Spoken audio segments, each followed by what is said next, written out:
In the wilderness of Arizona, where the sun beats mercilessly and the cracked earth tells stories of lost men, there are truths that are revealed only when necessity knocks at the door like a gale.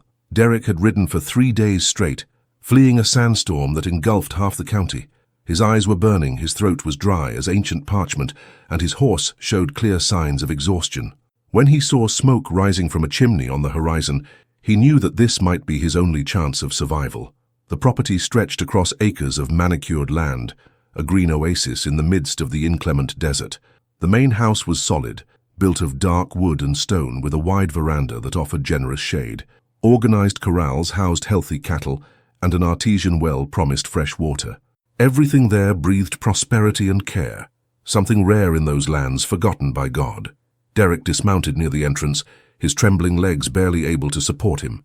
Before she could even knock on the door, she opened, revealing a tall, imposing woman. His brown hair was tied up in a practical bun, and his blue eyes analyzed him with the same precision that a merchant values goods.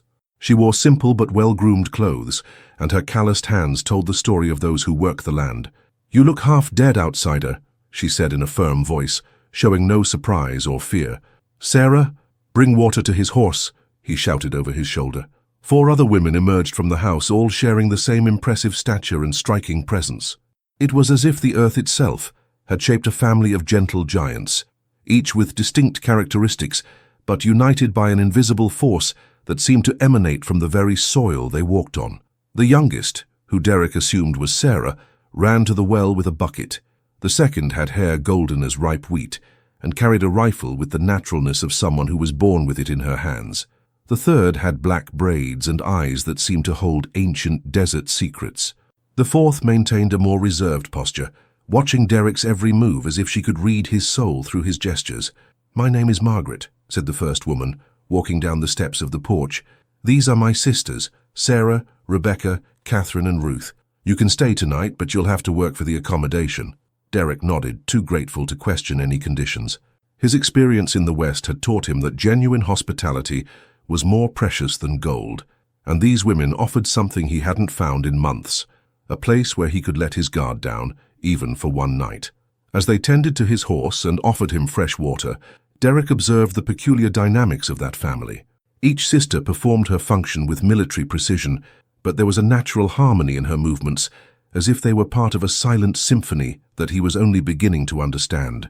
The sun began its slow descent towards the horizon, painting the sky with shades of orange and red that were reflected in the windows of the house. Derek knew that this night would be different from all the others he had spent in the desert. There was something about that place, in those women, that aroused a curiosity that had long thought dead in their hearts, hardened by the dusty roads of the West. The kitchen table was set with a generosity that Derek hadn't experienced in months. Simple but well-kept porcelain plates, polished cutlery, and a hand-embroidered tablecloth spoke of an organized and prosperous life. The aroma of fresh meat and vegetable stew hung in the air, mingling with the smell of homemade bread that still chilled on the counter. Derek watched the 5 sisters move through the kitchen with a coordination that only years of living together could create. Margaret commanded the room with natural authority, cutting generous slices of bread while Sarah served the stew in clay bowls. Rebecca arranged the spices on the table, Catherine tended the coffee pot on the wood stove, and Ruth arranged cloth napkins next to each plate. During the meal, Derek discovered that these women were single-handedly running one of the most prosperous ranches in the area. They raised livestock, grew vegetables, kept chickens, and even owned a few hives that produced the tastiest honey he had ever tasted. Each sister had her specialties. Margaret took care of finances and negotiations, Sarah mastered farming, Rebecca was an expert in cattle, Catherine knew every natural remedy the land offered, and Ruth kept the house running like a Swiss watch. The conversation flowed naturally, with the sisters asking respectful questions about Derek's journey without showing excessive curiosity about his past. They seemed to instinctively understand that men like him carried stories that couldn't always be shared on a first night. When darkness took over the landscape outside, Margaret got up from the table and walked to an old chest of drawers. From a drawer, she carefully removed clean, folded clothes. "These once belonged to our little brother," she said, holding out the pieces to Derek. "He was almost your size. You can use them while yours are drying."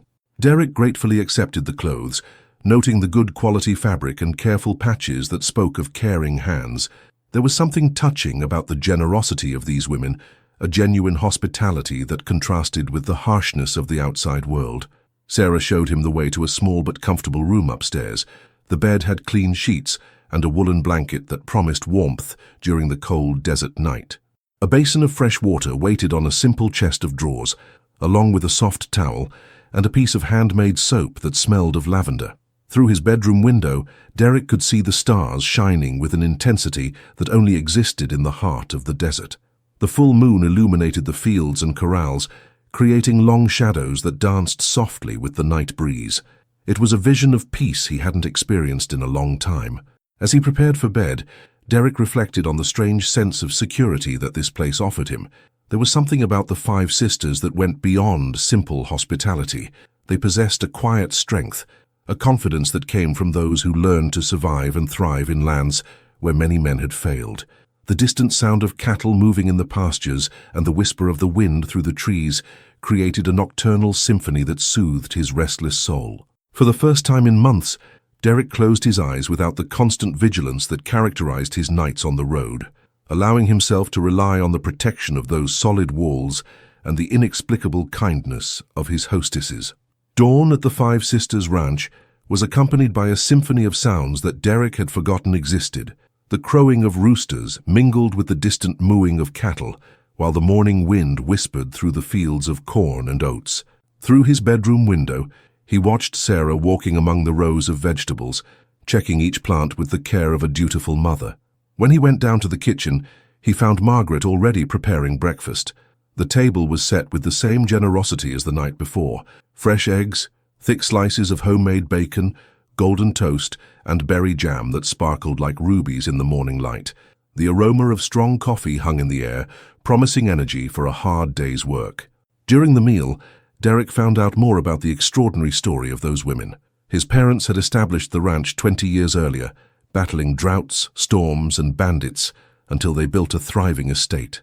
When a raging fever swept through the region 5 years ago, it took her parents and younger brother with her, leaving her 5 sisters alone with an impossible choice: abandon everything and seek protection in some distant city, or stay and fight for what her family had built with blood and sweat. They chose to stay. Margaret, being the eldest, took over the natural leadership, while each sister developed specific skills to keep the ranch running. Sarah became an exceptional farmer, able to grow vegetables even in the most arid soils. Rebecca learned to handle cattle with a skill that rivaled any cowboy in the area. Catherine studied medicinal plants and became the unofficial healer of the area, helping neighbors and travelers with her knowledge. Ruth developed culinary skills that transformed simple ingredients into memorable meals. But what impressed Derek most was discovering that the 5 sisters not only survived alone in that hostile territory, but thrived in a way that few men could.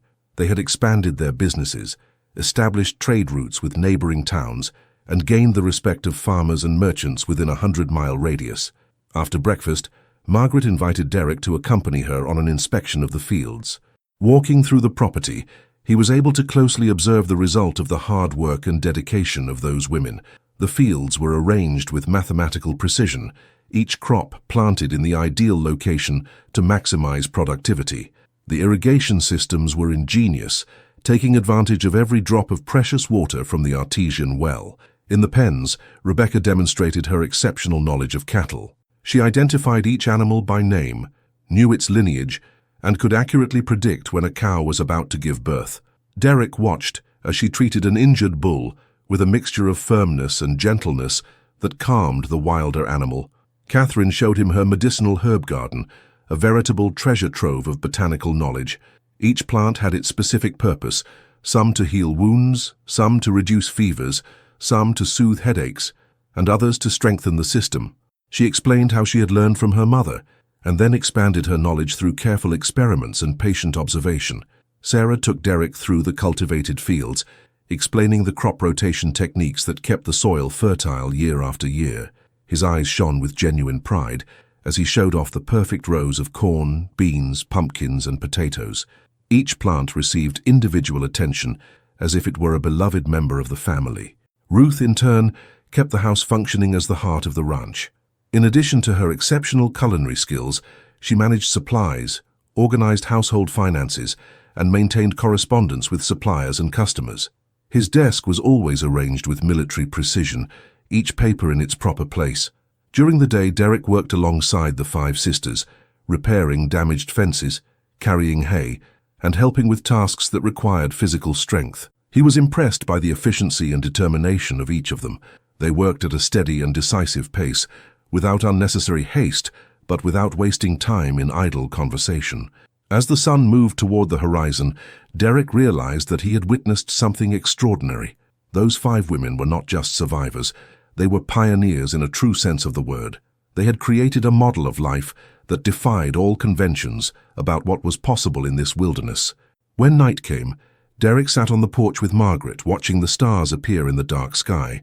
Their conversation flowed naturally, touching on deep themes about perseverance, family, and the courage needed to build something lasting in an unforgiving world. "Tomorrow you will go on your way," said Margaret softly, her voice charged with gentle melancholy. "But know that you will always be welcome here. This house needs true friends, and we recognize one when we see it." Derek nodded, knowing that those words were a gift more valuable than any gold he could find on his journeys. He had discovered something rare on that ranch, a living example that true strength comes not from the ability to destroy, but from the determination to build and protect what is good and true in the world. The second day at the 5 Sisters Ranch brought with it a discovery that would forever change Derek's perspective on this extraordinary place. Just after breakfast, while helping Rebecca fix a fence in the distant pastures, he spotted a cloud of dust approaching on the horizon. 3 horsemen rode toward the property, and from the way Rebecca stiffened at the sight of them, Derek knew at once that this was not a friendly visitor. The men who approached were the kind Derek knew well, faces hardened by the sun and greed, eyes that measured each property as if it already belonged to them, hands that rested naturally next to weapons. The leader, a burly man with a grey mustache and clothes too expensive for an honest farmer, dismantled with the arrogance of someone who considers himself the owner of everything he sees. "Girls," he said with a smile that didn't reach his eyes, "I hope you've reconsidered my generous offer. These times are getting dangerous for single women running such a large ranch." Margaret emerged from the house with her sisters by her side, forming a silent line of determination. Derek watched with fascination the transformation that took place in those women. The gentle hospitality they had shown him gave way to a firmness of hardened steel, a unity that seemed to emerge from the very land they defended. "Mr. Blackwood," Margaret replied with icy courtesy, "our answer remains the same as ever. The ranch is not for sale, and it never will be." Blackwood laughed, an unpleasant sound that echoed through the silent fields. "Look at that, stubborn girls. You don't understand the situation. I'm offering a fair price for a property that you clearly can't properly maintain. At one time or another, you will need the protection of a real man." Derek felt a familiar anger rise in his chest, the same one he had felt countless times as he witnessed injustices throughout his journeys. But he stayed where he was, watching, waiting for the right moment to act if necessary. He had learned to read situations like that, and he knew that the 5 sisters were better able to defend themselves than Blackwood realized. Sarah stepped forward, her blue eyes shining with fierce determination. "Our ranch produces more cattle and grain than any property within a 50-mile radius. Our books are in order, our land is productive, and we owe nothing to anyone. If that's not maintaining a property properly, then you need to rethink your concepts." The 2 men accompanying Blackwood exchanged uncomfortable glances. Derek realized that they also recognized the truth in Sarah's words. The 5 Sisters Ranch was, in fact, a model of efficiency and prosperity that made many man-run estates seem insignificant in comparison. Catherine joined her sister carrying a basket of medicinal herbs she had been collecting. "In addition, Mr. Blackwood, half of the farmers in this region depend on our natural remedies when their families get sick. Remove them from this land, and you will be harming the whole community." Rebecca pointed to the fields where cattle grazed peacefully. "Our animals are the healthiest in the region. Our breeding methods are studied and copied by farmers in 3 counties. Why would an intelligent man like you want to destroy something that works so perfectly?" Ruth, the youngest but no less determined, folded her arms and faced Blackwood directly. "And if you are really concerned about our safety, you can rest assured. We know how to defend ourselves very well, thank you." Derek watched Blackwood assess the situation with calculating eyes. The man had completely underestimated these women, expecting to find helpless ladies who would be intimidated by some harsh words. Instead, he found a fortress of determination and competence that defied all his prejudices. During the afternoon, after Blackwood and his men left with vague promises to talk again, Derek worked alongside the sisters with a new understanding of the constant pressure they lived under. They didn't just run a thriving ranch. They did this while facing constant pressure from men who believed that women alone were not entitled to as much land and success. Margaret found Derek repairing the wheel of a wagon near the barn as the sun began to set. She approached slowly, carrying 2 cups of hot coffee that steamed in the cool afternoon breeze. "Men like Blackwood show up here every few months," she said, offering Derek a cup. "They can't accept that 5 women can be more competent than them. To them, our success is a personal affront." Derek accepted the coffee, savoring the warmth that spread through his calloused hands. "And you never thought of accepting help? Hire some men to work on the property?" Margaret smiled, a smile laden with wisdom, gained through years of struggle. "We hire help when we need it during harvest season or when we have large shipments of cattle to transport. But we have learned that our strength comes from our unity, from our trust in each other. Adding permanent elements to that equation could jeopardize everything we build." As they talked, Derek realized that he had witnessed something much deeper than simple rural hospitality.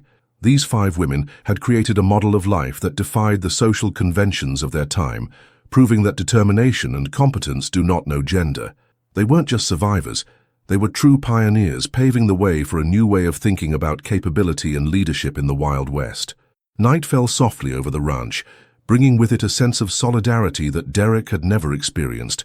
He knew that his presence there had coincided with a pivotal moment in the lives of these extraordinary women, and he was honored to have been accepted, even temporarily, as part of his quiet resistance against a world that insisted on underestimating them.